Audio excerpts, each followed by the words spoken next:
এজন্য কবরকে ভয় পাও।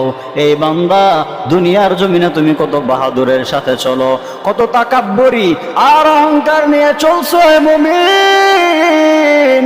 এই জমিনটা তোমার কাছে, তুমি জমিনের পিঠে দাঁড়িয়ে দাঁড়িয়ে মদ পান করে করে মাতালের মতো পড়ে থাকো আর ঘুরে বেড়াও।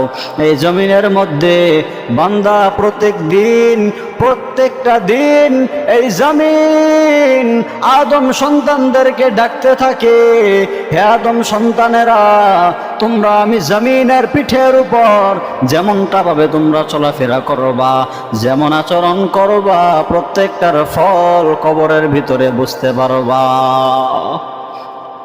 জমিন ডেকে ডেকে বলে, আয় আয় আমার কাছে আয়, আমার পিঠের উপর দাঁড়িয়ে কত ধরনের নাফরমানি করেতেছো, তোমাকে বাধা কেউ দেয় না, স্বাধীনতা দিয়ে দিয়েছেন, আমিও মাটি কিছু বলি না। তবে মনে রাখ, আমার পেটে কিন্তু তুই আদমের আশা লাগবে।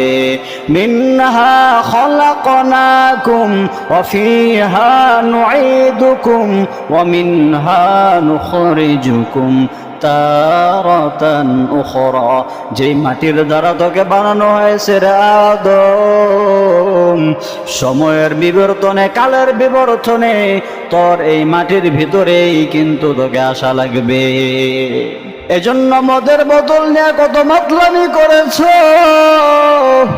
খবরদার, আমি মাটি কিছু বলি নাই, তবে আমি মাটির পেটের ভিতরে যখন আসবি, আমি মাটি কিন্তু তোকে ঠিক মতো আমি শায়েস্তা করে দিব।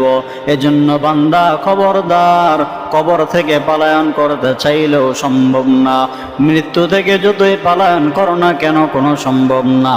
আল্লাহ তাআলা বলেন, কুল্লু নাফসিন যায়িকাতুল মাউত, প্রত্যেকটা প্রাণীকে মৃত্যুর স্বাদ গ্রহণ করা লাগবে।